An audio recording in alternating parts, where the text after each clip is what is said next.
Welcome to Mystical Messages. I am Hilary Harley, your podcast host.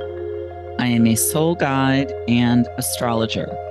Mystical Messages is your podcast gateway to discover and learn about the realm beyond the veil, including all things intuitive, metaphysical, and the healing arts.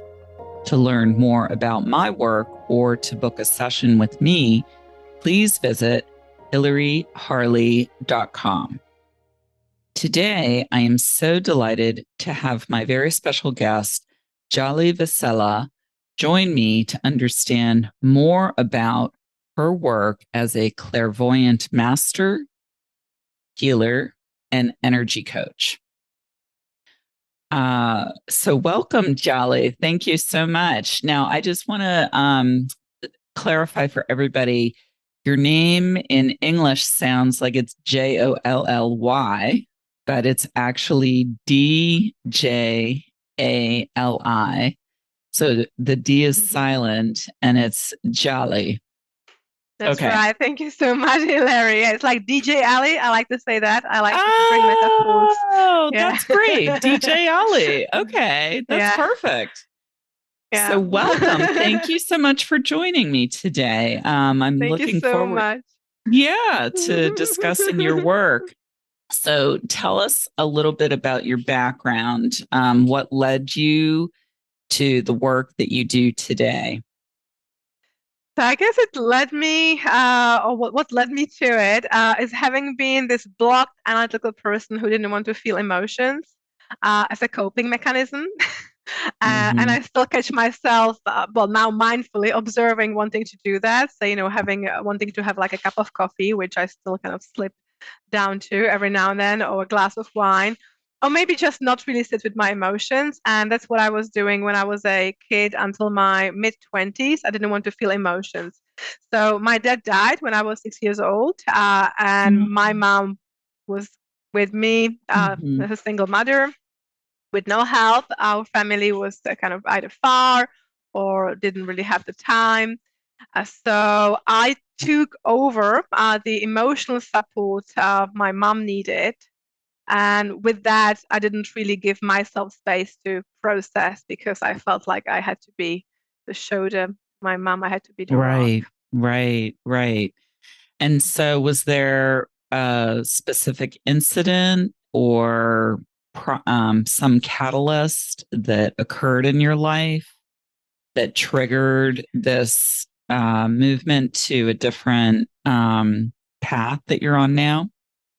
It was definitely kind of seeping under the surface the whole time. And I realized that only gradually, and now looking back, kind of the little points when I knew I was supposed to tap into intuition and maybe not eat meat during time to feel things more, or do more yoga, get into meditation. But I kind of brushed it under the carpet for years and years. In my teens, even like drinking and going out in the drug world, testing things.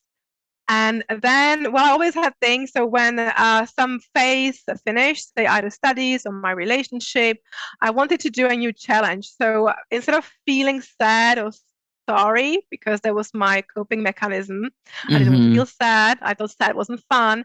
Right. So I wanted to do a new challenge. I was like, let's do a new thing. So in my mid-20s, I decided to go to India and study meditation and breath work. Wow, that's ambitious. In your 20s. Yeah. Wow, that's amazing. Back then, I was looking for a new thing. I had an Indian friend, and I was like, how about if I go to study meditation to India? And as Indians like helping, he goes like, I'll find you the best meditation school. And he did. Up to now, that to me seems like the best meditation school I could have gone to, Art of Living. And so it's called the Art of Living? Yeah, it's called the Art of Living. It has 300 million followers around the world. Wow. Which sounds crazy when I say the number. Right. So that's the meditation school, the Art of Living? There's a meditation school. They're really strong on breath work, which most schools I had learned about were not. So that's a beautiful modality to get into the whole spiritual and energy world when you are from the busy culture. And it's hard for you to just sit down in quiet meditation because the breath work, because of the counting and the kind of busyness of the actual exercise, keeps the busy Western mind sitting down. Right. And starts doing the healing modality for you. And that brings you into the meditation that is to come way easier. And back then, I was skeptical. So there were people telling me, when you go to India, it's going to change your life. Yes, I imagine.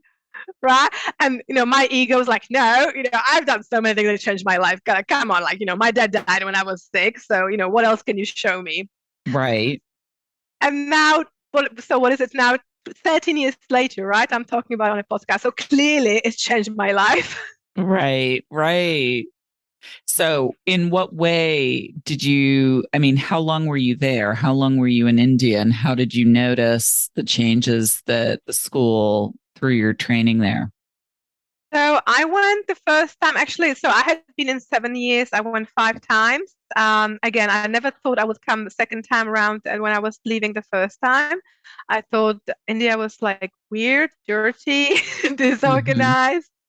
And I was too good to be there. I had this ego, right? I was the clean Westerner who didn't have to go to the dirty country again. So I'm a really good student. When I find something is supposed to be good, I kind of like to trust people. I go following the teaching, I go studying about it, and I go following the recipe. So what I did do, besides thinking I was too good for India, I followed the recipe they gave us at the school for the practice. So they said you should go on for 40 days practicing and then see what happens. And I did that, and the change in me, the calm and the kind of switching from the analytical mind to being able to process my emotions and being happy with that, actually finding peace and not some monster in me, happened gradually. And within a few months, I knew I had to go deeper. So I went back. Wow. And you went back more, how many times? 5 more times. Wow. And I probably would have gone again if COVID hadn't happened. I just got into this groove of going there once a year and then going to the other places where these things happen to they do silent retreats that give you a restart, especially when you do a kind of job that I do. It gives you energy clearing and kind of reset of the pathways in your brain, right. what you react to. And so that was the groove I got into. And as I was there, I realized this whole teaching was basically based on the Buddhist mindfulness practice. And well, Vedic and Buddhist. So I decided to study formal mindfulness at first. I went to the Netherlands to get my certification coaching for mindfulness, which wasn't really available where I was living, Prague, Czech Republic. And then that still didn't feel like that was enough. By then I already had psychology background, and I felt like there was something deeper to tap into. Right. So you have a psychology background, and then you received mindfulness training in the Netherlands. So that's a lot of training between your studies in India and the mindfulness and the psychology background. So how did the modality of clairvoyance and energy work choose you, or do you feel it was a mutual emergence that it came naturally from you?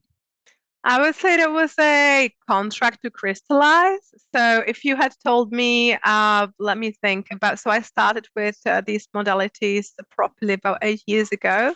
So if you had told me 10 years ago that I would be reading energy, not that I would be healing, maybe that, I would have understood. But if you had told me reading energy and being able to see, the things people like for validation, like the last thing I had was a lady going, so I'm like, there is some kind of dog-like animal you have at home that's not really an animal, that's brown, and you get comfort with it. And then the lady sends me a picture of a plush toy that was a dog. Oh, wow. Right. And so, I don't even have the human words for that. She gets it. And if Mm-hmm. you had told me 10 years ago that I would have been able to see these things, I would go like, would I be tripping all day? Right. Right. Right. So it crystallized in the sense that it came to me in the way that was acceptable for me at the time when it came, because Mm-hmm. it first came through pranic healing that I see as kind of like 2D clairvoyant modality where you feel energy and see energy if you go deeper. Mm-hmm. And then through the school where I work now with Dr. Cielo, it happened in a way that was digestible for me because he is a former engineer. So he was explaining it in the analytical language I was used to. Oh, interesting. So your analytical background and thought belief system merged with Dr. So can you talk about Dr. Lawrence Cielo? It's a he. His name is Lauren. So I just want to clarify that for our listeners. So how did you come to study with Dr. Lawrence Cielo or train with him? So as most people, I was watching Gaia. Oh, And Gaia he's Network. been, yeah, Gaia Network. So me having the curious mind, I liked getting more information about the stuff I was curious about. And Gaia has really good programs and interviews. And I was watching an interview with him where he goes talking about soul contracts. And I had never heard about that. So I got curious. I went studying, like trying to find information about it. And then I was one of those quiet, I watch you for a bit followers. Yeah. I'll see what is it you do? And Yes. Yeah. I really like the way he explained it in this analytical, as I said, word explanation. And then at that point, he had a podcast. Now he has a different podcast. It was called Metaphysical Q&A. And he would be explaining things in a very plain language to people who had never tapped into that. So there was, again, talking to my analytical background. And then he opened a couple of courses. So right now he runs mainly clairvoyant courses only. And back then he dumbed down one of the clairvoyant courses, took out the healing and the seeing part in it just to learn basically the tools for every day. And that's what I was attracted to. And I hopped on a call with him, and I wanted to confirm that was the right choice for me. Now, I wasn't clairvoyant back then, right? I trained to be clairvoyant. So I didn't really tap into my intuition to check what was good. I had him as the guide to tell me. Interesting. Okay. And so you're able to learn remotely with his classes that he offers. Okay. And right. if anybody, my guest, I just want to pause here and say my guest is Djali Vesela. It's Djali Vesela. And you can find her on Linktree /Djali Solutions, and also on Instagram, Djali Solutions, DJALI Solutions. So back to your training with him. So if people wanted to work with either of you, they can work remotely because you are overseas from the United States. You're in the Czech Republic. Right. Yeah. That's your country of residence. So how did the modality of clairvoyance open up for you? I mean, what was that experience like? So it was super odd to start with because where I live, and even though I have been working with, by then I had been working with expats mainly, not Czech people as my majority of clients. It was still very secular approach, very analytical to how I would be helping people with coaching and holistic therapies. And I couldn't imagine I'd be telling someone I see energy, how I move energy. Right. But Lauren told me, go ahead and do the clairvoyant program because you get way more value for your money from that. You sound like you have this nerdy mind that needs all the information. And he said you can first start working with it without telling people exactly how you do it, how you help them. So you can still use the old modality of coaching and therapy and just move the energy for them and explain it, in the therapy or coaching language of what's going on for them. So to make sure I understand and our listeners understand, so you don't just see energy, you're able to move the energy of the client. Okay, Yeah. that's really exceptional. And so when a client comes to you, I mean, there are probably many different reasons a client comes to you, but do they have physical or psychosomatic? I mean, what, emotional, what brings a client to you?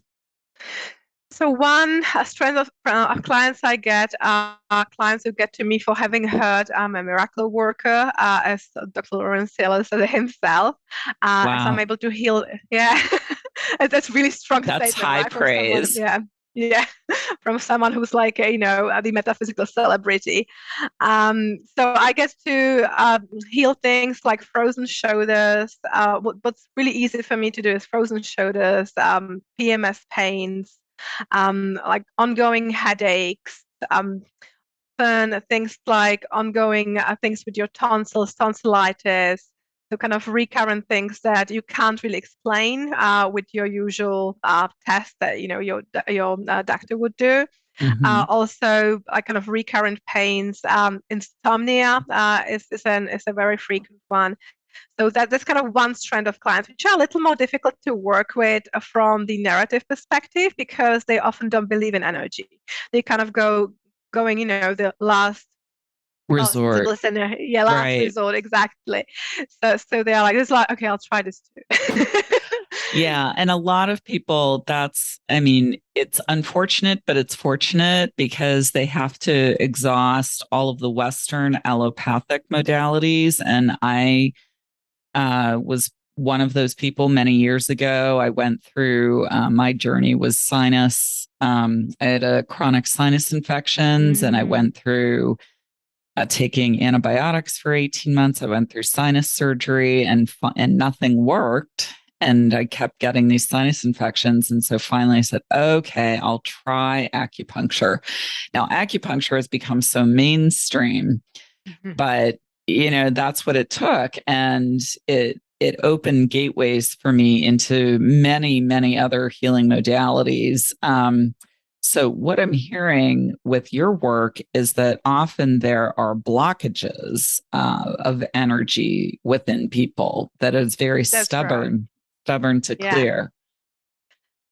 That's So right. The blockage, the blockages are something we move, and they are technically messages from you wanting to move further, or your higher self, the bigger part of you that hasn't fully managed to get into the body during you being born in a body, has some kind of plan for you of what you should achieve here in the world. And one of the ways of telling you that is you basically being in resistance to it and you blocking your energy with that, and the symptoms then can show as physical symptoms as kind of the strongest calling and you having things like schizophrenia or feeling like other mental issues that would feel like you are going crazy. There's kind of the energy feel going like, so can you notice now maybe that there is something to do?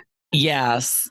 And I've been in recent conversations. My last guest, Laura Joseph, we were just talking about this in the conversation I had with her for the podcast in November, where it's the body is the last line of defense, trying to get your attention. The soul saying, hello, I'm here. These are your lessons to learn. This is the path you need to be on. And when you're not following it, it's like, okay, I've tried everything else. Now I'm going to give you physical pain or mental or emotional pain. Yeah. So, how often does a client come to you? I mean, I'm assuming it's not just a one-stop visit with you. So when it's a physical thing, it's really quick actually with me compared to other modalities. It's one of the things that's quite beautiful. So when it's a physical thing, it's as often for me. That's very often because the work is strong, twice a month, and they usually come for a round of 5 sessions. which depending on the stubbornness of the condition, they may repeat about 3 times. And I have people who actually go for a maintenance session that is once a month to kind of stay clean and happy, because the sessions not only tap into their intuition, help them stay happy without having to overthink. That's what intuition is, and knowing the next step, but also keep them vibrating with their energy high, and it makes you feel kind of like the happy, motivated person that wants to wake up in the morning. So they would be the physical people. That's actually only about 20 to 30% of my clients. Most of my clients, I would say probably 60%, are people who like the sound of this modality, or they had heard about it somewhere. And then they like the energy of my personality, and they want to work through their life issues and personal development with me. And that could vary from not being able to find a relationship to wanting to build a business. Always feel like there is something stopping them from being happy. And these people come to me just once a month. They always get integration exercises. So there's the difference between me and most clairvoyants. Most clairvoyants don't do healing to start with. The lineage we work with of Berkeley Psychic Institute does healing, moves energy, and me on the top of that, and my students go creating integration exercises for everyday life, so that you become the master of your intuition and the energy. And at the end of the day, you may go to someone like me just once or twice a year to get extra guidance for your next step. That's really, I just want to pause here, because that is a really important facet of the work that you do, is not to create a codependent relationship. It is to have the client stand on their own and be able to be their own healer, and to have you as a resource to check in with. Kind of like a mentor relationship. That's right. And also like equal relationship, because often what people have, they go looking up to the people who have the knowledge or have the ability to do things like for me, like healing a frozen shoulder that people can't lift because of, and they go crying. That really sounds like a miracle. I can't even believe I'm able to help people with that. And it makes sense that the human mind would make the person look up to you, but at the end of the day, I'm just a person who got the information ahead of you, and you are able to do it yourself at some point if you do your practice and you stay happy and devoted to it. So that's really important, and it's beautiful that we approach this from equal perspective. And that's what I love about Dr. Lawrence Cielo as well. Whenever I was studying with him, I never felt like he was giving me a big sign of his seniority. It always felt like an equal is talking to an equal, and there is no reason I should be feeling bad about myself about not knowing and not practicing all the tools that he has already.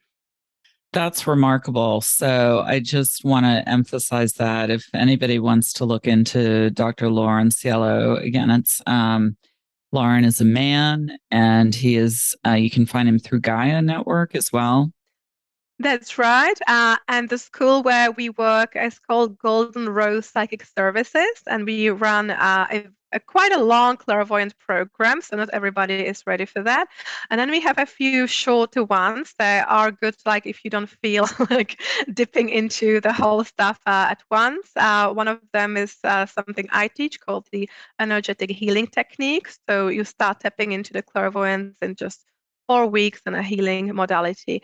And then we have 3 more 4-week courses that you can decide in between. Oh, that's very helpful, because, I think a lot of people are curious and interested, but they may not want to have, say, a 9-month course or a 6-month commitment. They just want to understand a little bit more. And then perhaps if that leads to more questions, then they can take a second or third course. Yeah. So people come to you through referral and Instagram, or, do people just randomly find you, or is it generally referral?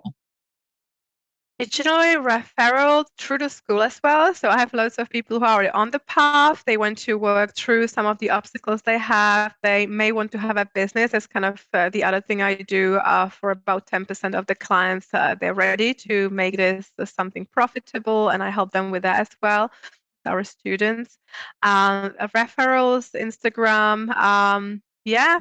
And then there is, well, locally in Prague, people find me every now and then, but it's very few people. It's funny. So I'm not sure, like, I think it's a combination of me not really trying to be easily found on Google, because people don't look for a clairvoyant here locally, Right. and people being still very secular and not really even considering it. I just had a conversation with my neighbor. I had a power outage before the session, which was funny. And he was like, so we had 3 times in the last month really weird glass breaking on its own, like kind of a That's door odd. cracking. Yeah, door cracking. And then it was some kind of aquarium that goes making a crack and then dripping, dripping, dripping. And Water.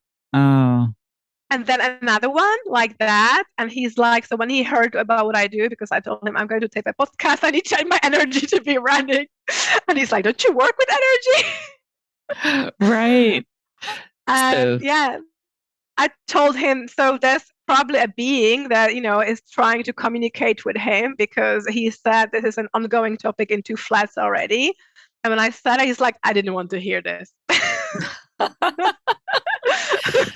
but that's how we are, contacted and messages get through for sure. So,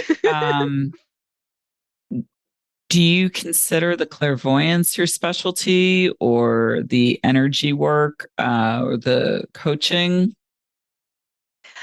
I would say it's a combination of clairvoyance, healing, and mindfulness, because that's really where my background is, and I have put it together.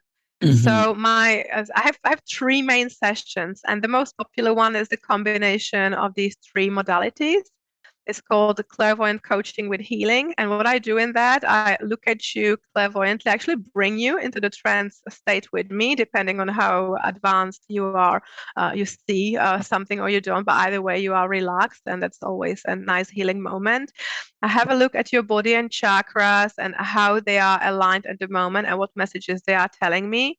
And that's already giving me points for your daily integration. So there could be something like your solar plexus that is responsible for your career, for how you stand in your power, how you deal with your stress, maybe out of line, which, by the way, is in many of us very often. Right. And I may have a message either from my guides, the beings with our bodies that I work with, or from the energy field itself, kind of through claircognizance, through knowing the integration exercise immediately of what would be good for you to do every day. And it could be something as simple as sitting with a mantra, or as tapping on your solar plexus, or just feeling what you feel there, the stress that you feel there every day. And perhaps blowing up the chakra in case it is constricted, because sometimes when they are overworked or underworked, they change their size, and you feel a kind of uncomfortable in that part of your body, almost kind of demotivated. That's what energy restriction does. It makes you feel like you don't want to do things, you don't have enough space to breathe. Oh, interesting. Yeah. When we feel like we cannot breathe, that is a huge signal for anything, or lack of motivation for sure. So, what is the strangest response that you've ever had when you've been talking to somebody about what you do, your healing practice? You mean like a complete stranger? Yeah, I mean, if you're at a party and what do you do for work, and do you say I am an energy healer, clairvoyant master? It took me a while to go and say I'm clairvoyant, because there is a whole, especially where I am now, here in the Czech Republic, as people are not religious, they're secular, they're very analytical. So it sounds very strange and unbelievable. So I wouldn't say it for very long, and it took me a while to actually combine. I would say, I work with energy. I'm a mindful energy coach, which is true too. I'll make people observe energy mindfully and work with it. That's how they become their own masters and not having to need me much. But yeah, I've started bringing the clairvoyant word into it about 2 years ago. I say it proudly now. I'm very happy. Oh, wonderful. And I do get the most frequent, I'm not sure the weirdest, but the most frequent is like, can you read my mind now? Oh, yeah. I get that as well as an astrologer. And, Yeah. tell me what my sign is. And I'm an astrologer. I'm not a mind reader.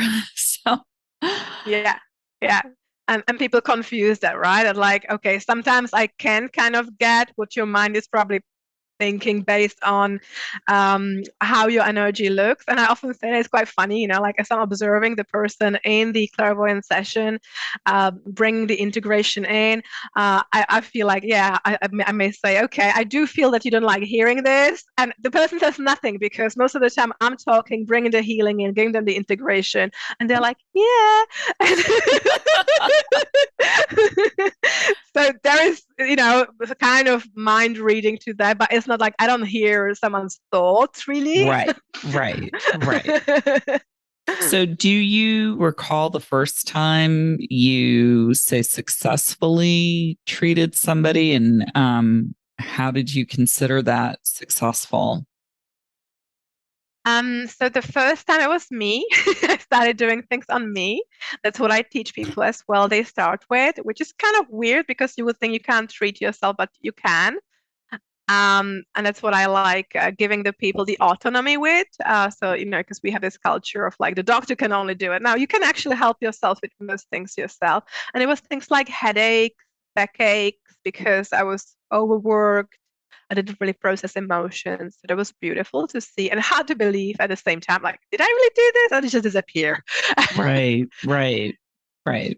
And then that's a very important point that you made about having this dynamic that the solution to our healing rests with somebody external, whether it's a physician, a healer, somebody such as you. Yeah. Right. Mm-hmm. That the knowledge is outside of us, but all the knowledge is within us. And what you are doing is as serving as a gateway to the modality opening, to the healing opening.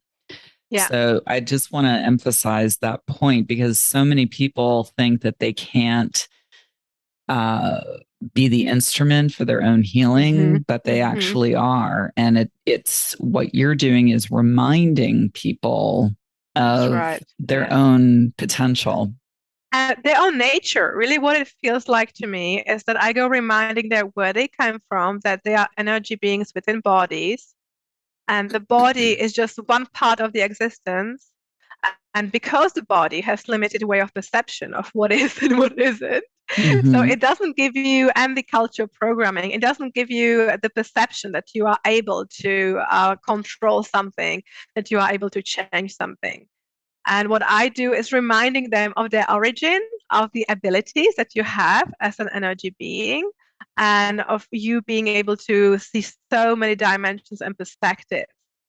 So that's really beautiful. Yes, that's beautifully said, Djali. Thank you. My guest is Djali Vesela. Djali is spelled Djali.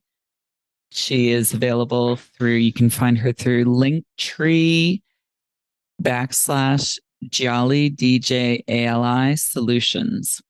So what is your most favorite part of your job?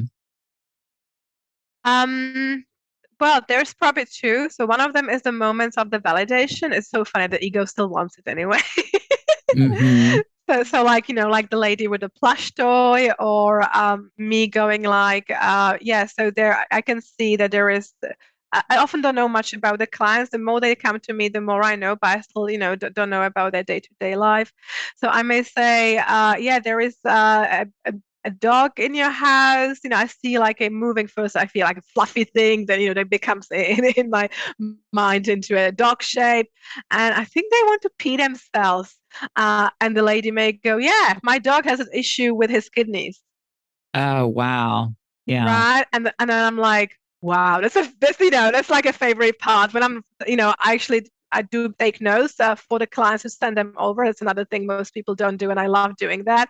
I like sending notes of the integration exercises, and also if there is something important we should be working on, if we have the ongoing cooperation. And I may make a note for myself, which I don't usually stick to because I don't have enough assistant work yet, and I'm too busy. Minute 24 validation. This and Oh, that. that's smart to do that as a Yeah, record. but I don't often go back to that because I'm so busy. I'm booked back to back. Plus, I do groups that I literally need to come up with like assistant work that would do it for me. So now they do just posts and things like that. So that's one, that kind of funny validation, the ego, what they like hearing. Well, I don't know. I mean, it can be ego. That's one interpretation. I view that as spirit confirming, providing confirmation to you that, yes, in fact, you are on the right track. Yeah, but it's fun to hear it because your intuition should just make you, by the nature of the logic of intuition, is you know, you tune into it and know, right? And That's very yet, true. yeah, and yet, when I get the oral feedback, the human mind goes like, yes. It still happens. I know it still happens for veterans like us practicing. And so what is the other favorite part of So your job? the other is kind of the results that people get back with. So right now I'm running one of the energetic healing technique courses that we do a few times a year. And people are getting back so it's just 4 lessons, but it's really intense. So it's 2 hours every weekend, and then you get to do practice during the week. And it's very simple practices actually, but you need to be doing it. And people get back with, my headache is gone. My period pain is gone. Oh my God, all of a sudden, I have more money flowing. How did that happen? That I'm always questioning, like, how did that happen really? Right. But they get with these testimonials, sending me messages, messaging me, on WhatsApp, Instagram, you name it. So I get almost every day during these courses some kind of stuff that goes validating what we do. And then the long-term cooperation with the clients who really want to move their life further and work on it. And they may not tell me. It's really funny because I don't ask. So they don't tell me during the sessions maybe. And then Mm-hmm. all of a sudden they're talking to someone and they're like, Djali, I need to tell you that, I told this and that about you. And I'm like, mm-hmm. And what did you say? Uh, And they may say, well, I got rid of my anxiety. I always feel better after the sessions. It's lasts for me. Everything I do with you, has helped me in this and that. I'm not so scared of seeing my mom anymore. So many people have right. issues with their parents. And they go listing, like a bunch of things that's been life changing for them. And I'm like, wow, could you put it like in more words and put it somewhere maybe? And then they, like write a review somewhere. And I'm like, wow, that really Mm-hmm. changes person's life, because I see them for an hour a month. I do send them my notes. They may join. I do bi-weekly, twice a month. I do energy clearing sessions. It's a group where they see me. I don't see them. I feel them. And I don't necessarily check in with them after. So there's like an Mm-hmm. upkeep cleaning for them. And Right. then, half a year later, they are like, this has been happening to me. And I'm like, wow. Wow. So that is the greatest reward, is to see progress Yeah. for clients in the form, especially in the form of relief. Yeah. That's Yeah. huge. Relief, happiness, kind of, like joy for life. Mm-hmm. Often they don't, feel like waking up, or they're tired, or they may not have sex life, or, they Mm-hmm. may not eat well. So, yeah. And all of a sudden they're like, yeah, I want to buy that red lace underwear. And All I'm baking a right. Let's cake. hear it for that. Yeah. Yeah. I mean, that's the beautiful end result and outcome of the work that you're doing. My guest is Djali Vesela, and you can find her at Linktree /Djali Solutions. It's DJALI Solutions. So What is the best way, Djali, that someone can prepare for a session with you? So as for any session, and even when you do a replay of the energy clearing or the courses, you should treat it like something special. Really book your time. We have the tendency sometimes to overwhelm ourselves with loads of resources, and then we don't really sit down with it and kind of in calm digest it. So a bit like, watching TV and eating at the same time, which, by Right. the way, I enjoy too really often. I think we all do. Yeah. Yeah. And so it's like it's a treat, for my greedy mind and stomach. But with the sessions, it's important that you find yourself quiet space, it's nice and clean, so that you like looking around as well, unless you are very tolerable to mess and you feel, good in that too. Ideally, you don't eat, especially red meat, during the day when you see me. If you are a really big coffee addict, you have your just one coffee in the morning, and then you don't, because otherwise you sit in your analytical mind, and it's hard for you to enjoy the whole intuitive part of it, the relaxation of that. It's a really funny thing. You don't wash for 12 hours after you see me because the energy is still working. And when you take a Interesting. shower, you go changing the Interesting. energy flow. Yeah. That's really so red meat, coffee, and bathing. That's really interesting to be mindful of that, to Yeah. allow the energy to integrate and for your system to digest Yeah. the process that you've been sharing. Yeah. That's right. Yeah. So that and what I love best is when people come with open minds. So it's when I do ask people usually at the beginning of the session if there is a goal, and I usually know the goal clairvoyantly, but I like using their human mind. I want them to have a say. Mm-hmm. And when they say, "Well, I've come with just wanting to, feel better, generally work on this or that," and that's best because you never know what's going to happen, how deep it's going to work, and how quick. So sometimes things work immediately. Sometimes, it may take weeks or months for you to actually shift something. Mm-hmm. And whenever you come into the healing space, or really any space, with the clingingness of your mind to the result, you're actually blocking energy. You're That's so blocking the result. important. Yeah, that's so important to remind people and to remind ourselves Mm.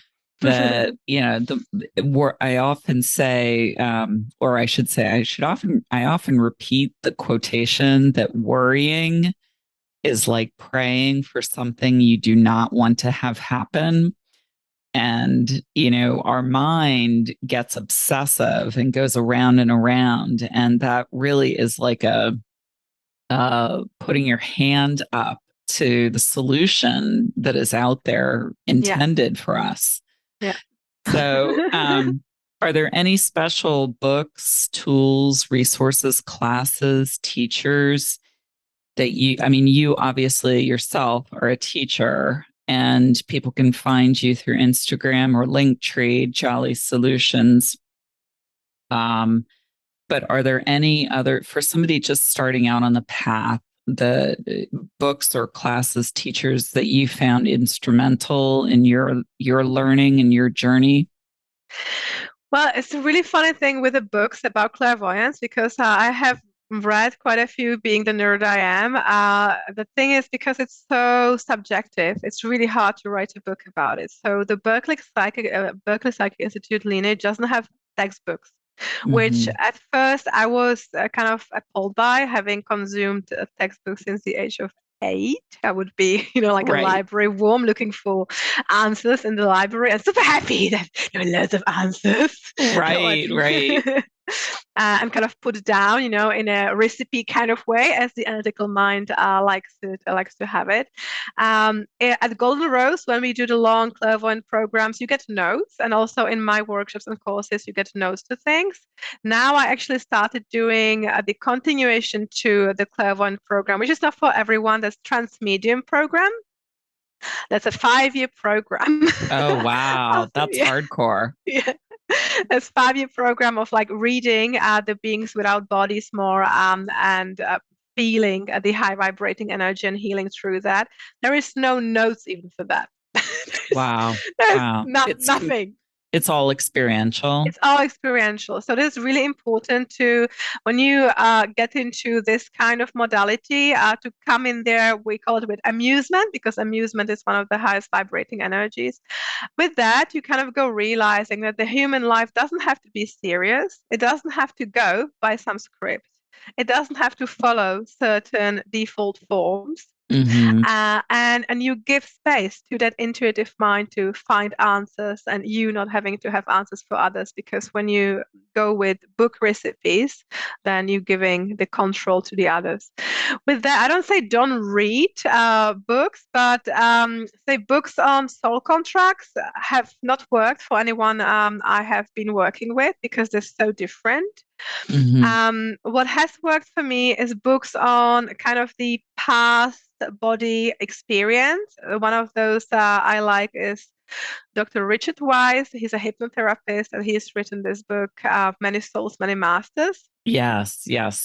His work is wonderful. Many lives, many masters, many souls, many masters. Yeah, his work is excellent. And he comes from an allopathic medical background as a psychiatrist. Yeah, I always like those, the kind of, transition to, okay, I wasn't going to do this. I wasn't really going to tap into this. And it just happened to me because this exists. Exactly. Nice. And the other one I like to recommend to people is Seth Speaks, which is a material of someone, again, who wasn't going to channel. So this lady goes channeling a being that goes explaining to you how high vibrational beings function, how they heal, how they help you. And she sits through a series of sessions back in the 60s when her husband is noting down what is coming out of her mouth as the being is sitting in her and saying how they reside in different realms, how time, space works, and more and more. It's a very long material, so I recommend that you don't try to digest it quick and have fun with it. But that kind of explains the beings we work with in the energy studies, because we work with high vibrational beings who help us manipulate energy easier than the human body would, because it can't be as high vibrational.